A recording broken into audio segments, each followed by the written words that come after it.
बोलो भारत माता की जय, बोलो भारत माता की जय। ನಾವೆಲ್ಲ ಹಿಂದೂ, ನಾವೆಲ್ಲ ಒಂದು, ನಾವೆಲ್ಲ ಹಿಂದೂ, ನಾವೆಲ್ಲ ಒಂದು.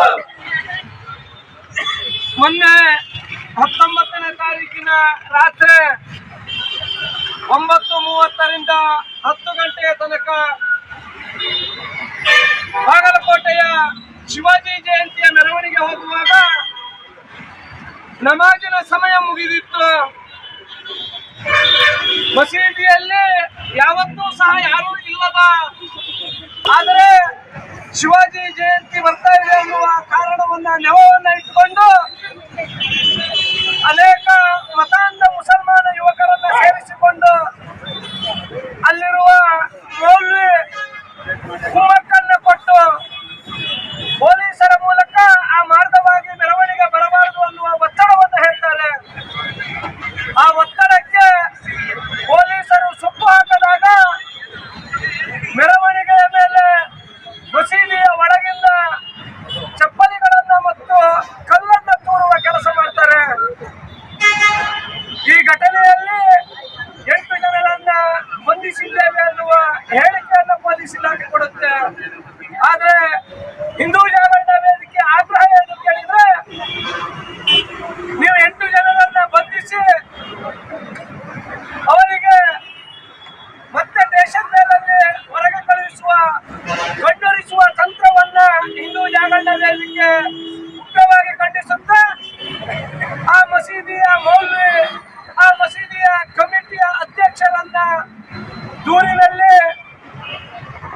ಮೊದಲ ಅಪರಾಧಿಯಾಗಿ ಆ ಕಮಿಟಿಯ ಅಧ್ಯಕ್ಷರನ್ನ ಸೇರಿಸಿಕೋಬೇಕು. ಜೊತೆಗೆ 2ನೇ ಅಪರಾಧಿಯಾಗಿ ಆ ಮಸೀದಿಯ ಮೌಲ್ಯವನ್ನು ಸೇರಿಸಿಕೊಂಡು ಇಡೀ ಕಮಿಟಿಯ ವಿರುದ್ಧ ದೂರನ್ನ ದಾಖಲಿಸಬೇಕು. ಜೊತೆಗೆ ಮಸೀದಿಯ ಒಳಗೆ ಕಲ್ಲು ಹೇಗೆ ಬಂತು, ಮಸೀದಿಯ ಒಳಗೆ ಕಲ್ಲನ್ನ ತೂರ್ತಾರೆ ಅಂತಾದ್ರೆ ಆ ಮಸೀದಿಯ ಒಳಗೆ ಇನ್ನೇನೇನು ಇದೆ ಅನ್ನೋದನ್ನ ಪೊಲೀಸರು ತಕ್ಷಣ ಆ ಮಾಹಿತಿಯನ್ನ ಕಲೆ ಹಾಕಿ ಆ ಮಸೀದಿಯ ವಿರುದ್ಧ ದೂರನ್ನು ದಾಖಲಿಸಿಕೊಂಡು ಆ ಮಸೀದಿಯನ್ನ ತಕ್ಷಣವೇ ಅಲ್ಲಿ ನಡೀತಕ್ಕಂಥ ಎಲ್ಲ ಕಾರ್ಯಚಟುವಟಿಕೆಯನ್ನ ನಿಲ್ಲಿಸಬೇಕು. ಜೊತೆಗೆ ರಾಜ್ಯ ಸರ್ಕಾರ ತುಷ್ಟೀಕರಣ ಮಾಡುವುದನ್ನ ಈ ಕೂಡಲೇ ನಿಲ್ಲಿಸಬೇಕು. ಈ ರಾಜ್ಯ ಸರ್ಕಾರ ಬಂದಾವಾಗಿನಿಂದ ನಾವು ನೋಡ್ತಾ ಇದ್ದೀವಿ, ಹಿಂದೂಗಳ ಧಾರ್ಮಿಕ ಭಾವನೆ ಮೇಲೆ ಬಂಧಿಸಲುವುದಕ್ಕೆ ಬರ್ತಕ್ಕಂಥ ಘಟನೆ, ಜೊತೆಗೆ ಪೊಲೀಸರ ಮೇಲೆ ಹಲ್ಲೆಯನ್ನು ಮಾಡತಕ್ಕಂತಹ ಆ ಮತಾಂಧ ಮುಸಲ್ಮಾನರ ವಿರುದ್ಧ ದೂರನ್ನು ದಾಖಲಿಸೋದಕ್ಕೆ ಭಯ. ಮುಸಲ್ಮಾನರಿಗೆ, ನಾನು ರಾಷ್ಟ್ರೀಯ ಮುಸಲ್ಮಾನರಿಗೆ ಅಥವಾ ನೈಜ ಮುಸಲ್ಮಾನರ ಬಗ್ಗೆ ಮಾತಾಡೋದಿಲ್ಲ, ಮತಾಂಧ ಮುಸಲ್ಮಾನರು ಏನಿದ್ದೀವಿ, ಪಾಕಿಸ್ತಾನಿಯ ಏಜೆಂಟ್ ಕೆಲಸ ಮಾಡತಕ್ಕಂಥ ಮುಸಲ್ಮಾನರು ಏನಿದ್ದೀವಿ, ಈ ದೇಶವನ್ನ, ಈ ದೇಶದ ಕಾನೂನಿಗೆ ಗೌರವ ಕೊಡದ ಮುಸಲ್ಮಾನರು ಏನಿದ್ದೀವಿ, ನಿಮಗೆ ನಾನು ಆಗ್ರಹ ಮಾಡೋದಿಷ್ಟೇ, ನೀವು ನಿಮ್ಮ ಮತಾಂಧತೆಯನ್ನ, ನಿಮಗೆ ಈ ದೇಶದ ಮೇಲೆ ಕಾನೂನಿಗೆ ಗೌರವ ಇಲ್ಲದೆ ಇದ್ದರೆ, ಈ ದೇಶದ ಸಂವಿಧಾನದ ಮೇಲೆ ಗೌರವ ಇಲ್ಲದೆ ಇದ್ರೆ ಈ ಕೂಡಲೇ ಈ ದೇಶವನ್ನು ಬಿಟ್ಟು ಪಾಕಿಸ್ತಾನ, ಅಫ್ಘಾನಿಸ್ತಾನ, ಬಾಂಗ್ಲಾಗಳಿಗೆ ಹೋಗಿ ಈ ದೇಶದ ಒಳಗೆ ಇರಬೇಕಂತಾದ್ರೆ ಈ ದೇಶದ ಕಾನೂನಿಗೆ ಗೌರವವನ್ನು ಕೊಡ್ತಕ್ಕಂಥ ಕೆಲಸ, ಎಲ್ಲ ಧರ್ಮದವರನ್ನ ಗೌರವಿಸುವಂತ ಕೆಲಸವನ್ನು ಮಾಡಬೇಕು. ಈ ದೇಶೀಯ ಮುಸಲ್ಮಾನರಿಗೆ ನಾನು ಆಗ್ರಹಪಡಿಸೋದು, ಇಂತಹ ಹೀನ ಕೃತ್ಯವನ್ನು ಮಾಡತಕ್ಕಂತಹ ಅವನೆಂತಹ ವ್ಯಕ್ತಿಯಾದರೂ ಅವನ ವಿರುದ್ಧ ನೀವು ನಿಲ್ಲಬೇಕು. ಅನೇಕ ಸಾಮಾಜಿಕ ಜಾಲತಾಣದಲ್ಲಿ ಕೆಲವೊಂದು ಮುಸಲ್ಮಾನರು ಹೇಳ್ತಾ ಇದ್ದೀವಿ, ಈ ಕೃತ್ಯ ನಿಜವಾಗಿಯೂ ಮುಸಲ್ಮಾನರಿಗೆ ಶೋಭೆ ತರುವಂತಹ ಕೃತ್ಯ ಅಲ್ಲ ಅಂತೇಳಿ ಅಂತವರನ್ನ ನಾವು ಬೆಂಬಲಿಸ್ತೀವಿ. ಅಂತಹ ಮುಸಲ್ಮಾನರ ಜೊತೆಗೆ ಹಿಂದೂ ಸಮಾಜ ನಿಂತಿದೆ. ನೀವು ಈ ಕೂಡಲೇ ಇಂತಹ ಮತಾಂಧ ಮುಸಲ್ಮಾನರ ವಿರುದ್ಧ ಹಿಂದೂ ಸಮಾಜ ಮಾತ್ರ ಅಲ್ಲ, ಇಡೀ ಮುಸಲ್ಮಾನ ಸಮಾಜವು ನಿಲ್ಲಬೇಕಾಗಿದೆ.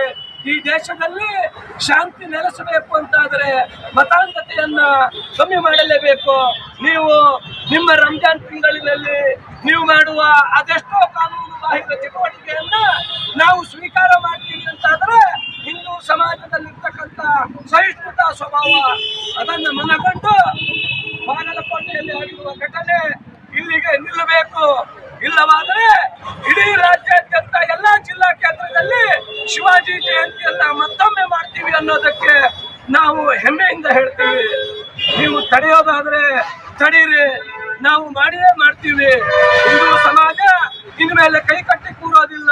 ಹಿಂದೂ ಸಮಾಜಕ್ಕೂ ತಾಕತ್ತಿದೆ, ಪ್ರತಿರೋಧವನ್ನ ವಿರೋಧಿಸುವ ಶಕ್ತಿ ಹಿಂದೂ ಸಮಾಜಕ್ಕೆ ಇದೆ ಅನ್ನುವ ಮಾತನ್ನ ಈ ಮೂಲಕ ಹೇಳುತ್ತಾ ಇಲಾಖೆ ಈ ಕೂಡಲೇ ಆ ಮಸೀದಿಯ ಆಡಳಿತ ಮಂಡಳಿ ಮತ್ತು ಆ ಮೌಲ್ಯ ವಿರುದ್ಧ ದೂರನ್ನ ದಾಖಲಿಸಿಕೊಂಡು ಈ ಕೃತ್ಯಕ್ಕೆ ಕಡಿವಾಣ ಹಾಕಬೇಕು ಅಂತೇಳಿ ಆಗ್ರಹ ಪೂರ್ವಕವಾಗಿ ಹೇಳುತ್ತಾ ಈ ಪ್ರತಿಭಟನಾ ರ್ಯಾಲಿಯಲ್ಲಿ ಮಾತಾಡೋದಕ್ಕೆ ಅವಕಾಶ ಕೊಟ್ಟಿರ್ತಕ್ಕಂಥ ತಮಗೆಲ್ಲರಿಗೂ ವಂದಿಸುತ್ತಾ ನನ್ನ ಮಾತನ್ನು ಮುಗಿಸ್ತೀನಿ. ಭಾರತ್ ಮಾತಾ ಕಿ